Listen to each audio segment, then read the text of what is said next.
welcome to 40 Cray, podcast by two kind of like late 30s dudes, kind of getting to 40, whose adult lives and responsibilities haven't eclipsed our zeal for dumb nerdy stuff. We love it. Video games. I love video games. Tom, you like painting, miniatures. We love just chatting, doing fun things. I'm Ben, aka LS Demon, and I'm joined by my ever-present co-host, Tommy Bones of Bonesaw Miniatures Instagram. Hello, Tom. It's been a long week. We're recording this on a Sunday night, a little late, because we're trying to get our shit together, Tom. There was a lot of stuff going on. I feel like that's become another one of our catchphrases. When you're like, what do we always say? It's been a long week. But every week is a long week, right? Yeah. Like, there's that Nine Inch Nails song, like, every day is exactly the same. Yeah. You know, I'm currently living in a one-bedroom apartment with my partner, which we had planned to try to move out of, but then COVID hit, so we ended up staying. So, I have one little desk area where I spend most of my weekdays looking at a wall while I'm on Zoom calls from 8 a.m. till 6 p.m. with a couple breaks here and there to go to the bathroom. And Tom, you have an equally demanding life, I think. Yeah, I'm up super early, 3:45, but I'm home around noon, so that's nice. And then I just play with Gorechild until he goes to sleep, and then I come into the basement and paint. To be clear for those listening, if you're not familiar with our back catalog of episodes, Gorechild is what we refer to Tom's lovely son, who I believe is like 2.5 at this point, right? 2.25. Okay, I was off. Yeah, December. Does he also have the teeth of a mica dragon? Yes. I know. He hasn't bit me, though. He has not bit you. No. Are we allowed to talk about the other addition to your family? Sure. So you have a second Gorechild coming when? Just a few months, right? Yeah, she's due the end of August. Wow. Oh, that's a lot sooner than I thought. Wow, that's only 5 months away. Yeah. I don't know why I'm stressed. You're the one who. So Tom, other than video games, we also love movies and TV and stuff, and we're really excited when Games Workshop announced about a week ago that they were actually going to partner with a lot of the independent fan animators that were doing 40K projects. So for those out there, if you haven't seen it, Astartes is an awesome web series. I think there's 5 episodes. It's CG, really great stuff. Like one of the best examples of like how to imagine these like 7-foot tall superhumans being really like almost like martial artists, the way they move. Right. And then there's another series called Exodite, which was being produced but not yet hadn't yet released, about Eldar Exodites, which we can talk about, and how they fight with Tau in some situation. So Tom, my first reaction is I love the fact that Games Workshop was like, hey, we like your stuff, we're trying to grow our IP. We're just going to bring you into the fold. You're part of the universe now. What do you think? Yeah, no, that's awesome. Especially considering they're so quick to cease and desist as far as models go. But yeah, no, that's awesome. Had you seen the Astartes show, the web series? Not before all of this. I mean, I had heard of it, but I don't know, for whatever reason, it just never crossed my path. But you've seen it since then. What do you think? Good stuff. It's pretty fucking good, right? Yeah. Honestly, yeah, I was reading Reddit, and one of the comments was, does that mean they're going to be turned into Ultra Smurfs now? I don't think so, but it's still good stuff. Yeah. What do you know about Eldar Exodites? I know you're a fan of the Exodites, right? I mean, in as much as you can be a fan of Eldar, but still be, one and only dedicated to chaos. Yes.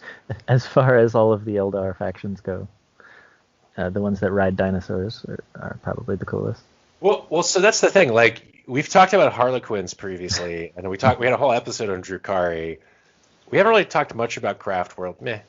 Yeah. But I think so. Exodites, they never really had like a full army list. They were kind of around in Rogue Trader, and I think the idea is like some Eldar stayed in Kamarag, some stayed on their craft world, and some were living on these planets outside of the sphere of influence of the Eye of Terror when it formed. So they almost had this like Zen like retreat to nature and became kind of like one with their world kind of like a traditional wood elf type situation. Yeah, and dinosaurs. Yeah, and that's it. So and they ride dinosaurs. What the fuck? Like, that's super cool. But like, why? How? Can I get some explanation? Whatever. So it's like the high elves are to the craft world, the Asuryani, as the dark Eldar or the dark elves are to the dark. Well, this is all bullshit analogies anyway, because in the Age of Sigmar, this stuff doesn't exist. But whatever. So high elves, Asuryani, dark elves, Drukhari, wood elves, Exodites. Mm-hmm. And I think that the dinosaur angle is like whatever worlds they were on, they kind of like got in tune with nature, and I guess those worlds happen to have dinosaurs, or they brought dinosaurs with them. Wait, what's the deal? I choose to believe they brought dinosaurs with them. Sweet. But it's cool. I mean, you got like a, what is that thing called? What are the Dire Avengers, the Fire Aspect Warrior. Mm-hmm. So there's probably, I don't know if they're going to do Aspect Warriors for fluff reasons, but the equivalent would probably be like a guy with some armor and some kind of magic technology lance on top of like a giant raptor. I want to see what happens. I'm curious about it. Oh, this is what I'm thinking of. The Eldar are Altmer, and the Drukhari are Dunmer. Wow, that is some hardcore D&D callback. So if you guys are D&D fans, go look those up. Or wait, no, are those Skyrim or are those D&D? Yeah, Elder Scrolls. It's Elder Scrolls. Jesus, yeah. I was just saying it was D&D. My nerd knowledge has been shown to be lacking. So I guess the Exodites are Bosmer. What were the ones that were like, extinct, and when you went underground, you found like remnants of their civilization? The Dwemer were like the dwarves. Oh, that's right. They weren't elves. They were like dwarves. Technically, orcs were Orsimer. Orcs are also a type of elf. Well, we've already mentioned... the Falmer. Yeah, the Falmer. Oh. The ones with the bone weapons and stuff, right? Yeah, they're like the degenerate, like, that movie Descent, like cannibalistic elves, right? Yeah. Half blind because they live in the dark. Oh. So far today, we've mentioned 40K, Warhammer, Fantasy Battles, D&D, Elder Scrolls. Have we gotten a Lord of the Rings reference in there? I guess because I was like Wood Elves and High Elves. That's kind of Lord of the Rings. Okay. Uh-huh. Yeah. Tom Bombadil. Yeah, Tom Bombadil. So Exodites. So I think the idea is like Tau are going to come try to take over some world, and the Exodites are there. I don't particularly like the Tau. I just don't. If you like them, that's totally fine. Mm-hmm. I'm not going to shit on you. I just don't like them. I don't think they fit the dynamic, and I do like that they're a little grim dark. I just don't like them. I don't know. Not my thing. So also they beat me all the time, so that might be why I'm so fucking bitter about them. The aesthetic or the fluff? It's both. Mm-hmm. It's like a little too Gundam, and the fluff. I don't know. It just feels boring. But that's purely my opinion. I know a lot of people who don't agree. And again, I might just be bitter because they fucking destroy me and kill team all the time, and I have no solution for it. Fucking drone spam.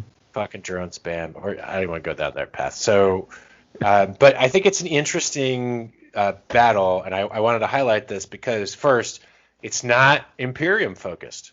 Right. So it's one of the first like full Warhammer branded animations. Like they have a completely Imperium free conflict, which I think is pretty interesting. Yeah, that's huge. Especially not, Ultramarine focused. Yeah, no Marine. Which would be big. Yeah. To even say there are no Marines at all, let alone blue ones. I know. So it's the exact opposite of their miniature release strategy. But I mean that's also because it came from fandom. So I mean right. that's something. The one thing that I have some reservations about is we haven't seen anything on Exodites since I think like second edition. Mm-hmm. And they didn't even have an army list. They were just kind of loosely referenced. So whatever this kind of fan project was going to be was going to be just fine. If it's going to be officially branded, that means that we're actually going to have a pretty big impact on official depictions of Exodites appearing in Games Workshop sanctioned materials, which is actually a pretty big deal. Yeah, because now if they choose to come out with models, they sort of have a starting point, right? An aesthetic already in place. Maybe that was part of the reason why they targeted this one is there's like a planned release at some point, and they were like, hey, this will generate some good buzz. Why don't we connect with you because we can preview what some of that stuff looks like so you can incorporate it into your project. Mm-hmm. That would be cool.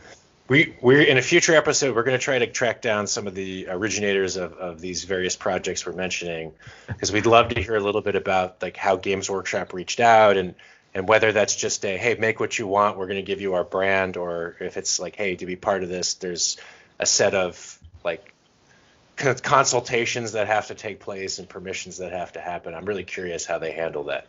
Yeah, certain things that are off limits. And it's, or like they have to like pre-approve scripts or something beforehand. Right. Interesting. But it is cool. It's a great example of them listening to the fans. Like, hey, fans wanted this, they were doing it, and they like, dove into it, which I respect a lot. Yeah. One of the biggest criticisms, I guess, from non-Space Marine players is that they're just not listening to the players. They're churning out what they think people want. And for the most part, they're right. There are a lot of Space Marine players, but is it a result of so many Space Marine releases, or is it, chicken or the egg kind of a thing? It's a great point, because it's, if you want new models, you kind of have to play Space Marines. And as you saw when you were trying to build some of your kill teams, it can be prohibitively expensive to not play some of those kill teams that have like the really great versatile plastic kits. Yeah. I did read something interesting. I think it was just a forum post. A new player was saying, they wanted to break into the game. They were heard about it and wanted to start playing. So they were, obviously drawn to Space Marines because they're the poster child, but there were so many options that it was overwhelming. They didn't know what to get, what was good. They didn't want to waste money on boxes they didn't need. And I could see how that would be a problem, it's kind of scaring new people away. I mean, 100%. I know there's a psychological concept that ties to being paralyzed by having too many options, but for me, I just equate it to, you go to a supermarket thinking, I'm going to buy wheat bread. And there's an entire row of wheat breads that are multigrain, split wheat, sprouted wheat. Then you got some in the freezer section. There's multiple brands, and within each brand, there's multiple types of wheat.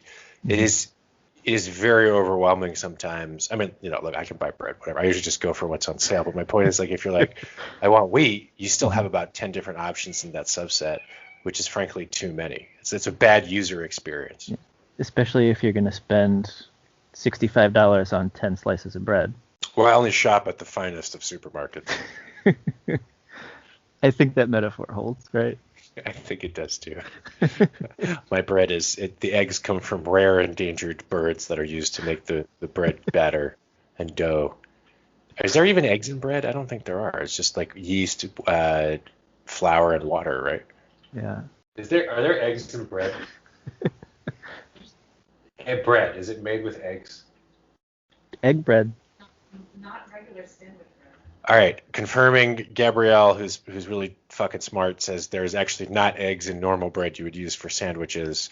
So I'll play a womp womp noise about here. Once again, I apparently don't know anything. Yeah. So Tom, talking about Warhammer movies. Exodites. The Exodites. So I'm curious to see where it comes from. I wanted to bring up that point about like it's kind of set in canon. The other thing I wanted to kind of discuss, you and I have talked about this a couple times. In the fiction, at times, authors find it challenging to help readers connect to some of the superhuman characters, such as Astartes, such as Primarchs, and often will root the narrative in a human character like a Remembrancer, and like for the Horus Heresy example. I wanted to bring that up because I think we really want this to go well. Like, for all of our complaining, we love Games Workshop and their IP, and we would much rather them go the way of Marvel than the way of DC. Speaking of the Snyder cut garbage, which just came out.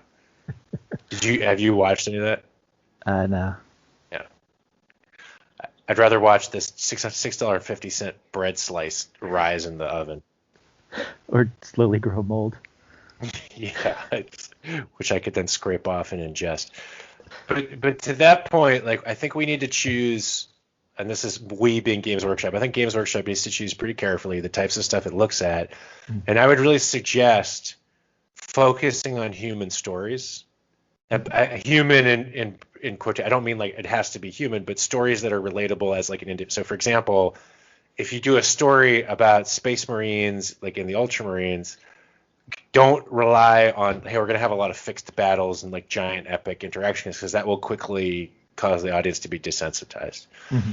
Likewise, I think if they go the Horus Heresy route, if it's a movie, they're going to fuck it up. Like they're just going to fuck it up. If it's not like a multi-season TV show, I would rather them not even try it, because I don't want them to fuck it up in a movie. Right. I think the Horus Heresy novels did a pretty good job. Like they seemed to be kind of formulaic in that there was a third of the book was exposition, another third was, furthering the story, and then the last third was, well, not necessarily in that order, but a third war porn. They would switch up, how it was laid out, but for the most part, you got your story, you got your furthering the plot, and then there was a good chunk of battle there as well.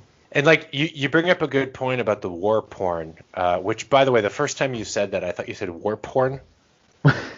War porn. I'm like, that sounds like a noise marine thing, but it's a demonet instrument. Yes, it's a warp horn porn, forlorn corn. Anyway, this is never going to air. This will never see the light of day. But so no, I'm kidding. Whatever.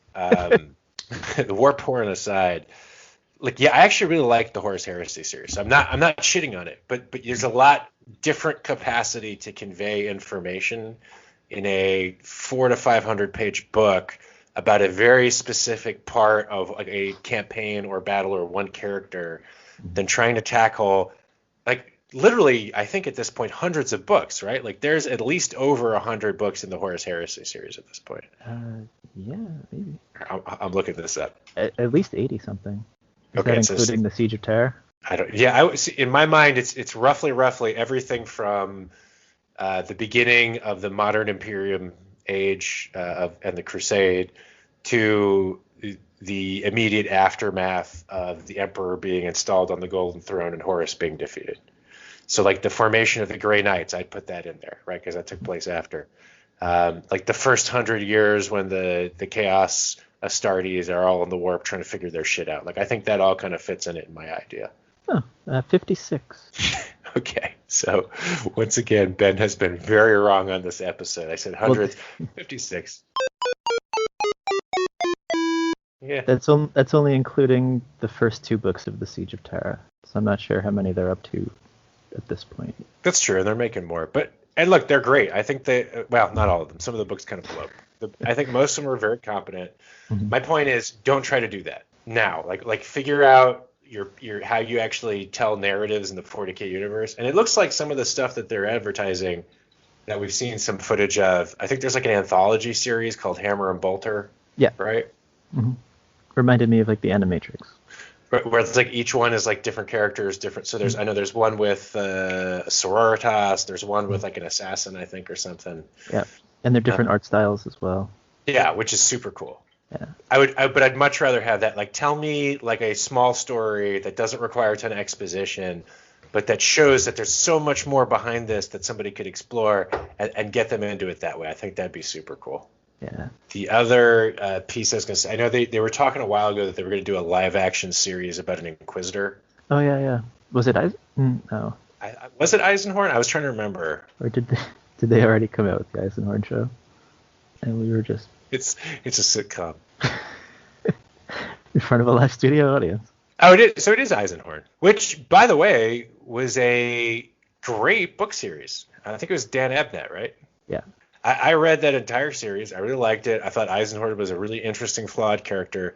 But the other thing I really liked about it, he had this cool motley crew of people. They were all pretty interesting. And you got that feeling kind of like an Indiana Jones meets Firefly of like, we got this job to do. I got my ragtag group of survivors. We're going to get it done. And you felt like there was a lot of odds stacked against them. And it was really fun. And I think that is a great introduction to this universe, because it's going to be grimdark, it's going to be violent, it's going to be challenging, but it'll also reveal how intricate and expansive the universe is. Right. So we're going to make this a short one. I wanted to do two more questions for you, Tom. Yeah. Other than the Horus Heresy series, which we suggested should be a little off limits, are there others, and Eisenhorn, which we know is going to be live action, are there other specific characters or stories that you think would be really good for television, whether animated or live action? I think I've mentioned in one of our earliest episodes that I'm a fan of Aaron Dembski-Bowden. I think some of the Black Legion trilogy, the Night Lords trilogy, Spear of the Emperor was really cool. Still waiting on the second book to come out of that. But yeah, I think, well, just because I'm a Chaos player, but I think that could be really dark. Yeah, the Night Lord series with Talos was super good. Mm-hmm. I really enjoyed that. I had it on Audible, and before quarantine, I was listening to it on my hour and a half commutes every day, each direction, and it made me slightly less depressed about being stuck in the car for that amount of time.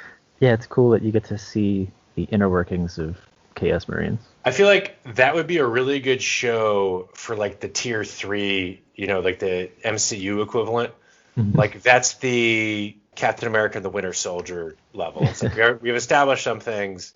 Now let's dig deep into this one particular group that are kind of peripheral but have a really interesting story.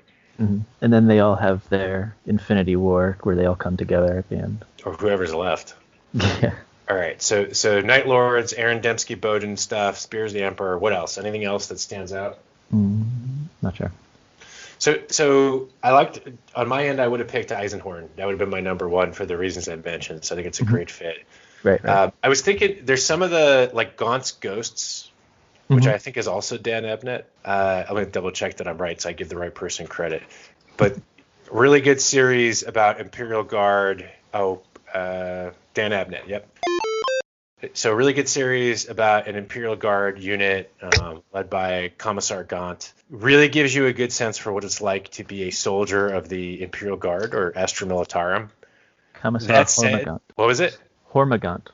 Now, if it was a sitcom where the Hormagaunt's a commissar, that would be hey, I think the commissar ate someone again. Don't tell him he's wrong, or you'll get shot. He's got a hat on. Yeah, exactly. Commissar. Don't you think we should? All right. Sorry. The only thing about Gaunt's Ghosts, if you don't know the broader kind of intricacies of Warhammer, it can feel like, oh, it's just another war thing, which it is. But if you're just kind of, your first introduction is you're following a rank and file human, you might not realize the full extent of insanity with things like Hive Worlds or the Inquisition or Astartes. So actually, on that note, a Necromunda thing could be really interesting. Yeah. Like a Cal Jericho series. Possibilities are endless. All right. I do like Exodite. I think that's a cool one. I think the Astartes is cool. Something about Eldar. I think a show about orcs would be a good tier 2. Yeah. Definitely need some orc content. Like having an orc that gets caught behind human lines and is just trying to make sense of human culture would be fucking hilarious. Fish out of water type. Tom, that brings us to the end of this one. Mm-hmm. What do we always say, Tom? Second. Mash that like and subscribe button. Adios, bitchachos. Offer void only applies to the contiguous 48 United States. New York City, New York State, P.O. Box 10108. Scruff McGruff, Chicago, Illinois, 632. Help us take a bite of the time. Fabulous, Puerto Vallarta, Mexico. Offer applies only once in class. Thank you for doing. You might get a shipping handling cost extra. You're going to space camp.